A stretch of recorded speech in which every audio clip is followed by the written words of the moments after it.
I think that the belief that Jesus is God is something that develops in early Christianity after Jesus died.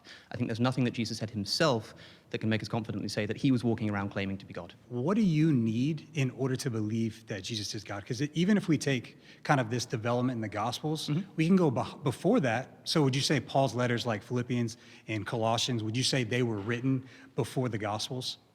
Yes, yeah, they were written before the Gospels. So sure. if we're going before the Gospels, we have Paul claiming that Jesus is God in Philippians 2, where he's saying was in the form of God, or maybe like a better translation would even be the essence or the nature of God. Yeah, the problem I think with sort of quote mining in this respect is that there are quotes that point us in either direction, even in the Gospel of John. So Paul, for example, says that there is one God, which is the Father, and one Lord, Jesus Christ, seeming to separate them. Jesus says things like, my Father is greater than I am. He says things like, nobody knows the hour, not even the Son knows the hour, but only my Father in heaven. He says when he's crucified in the first two Gospels, Eli, Eli, lama sabachthani, my God, why have you forsaken me?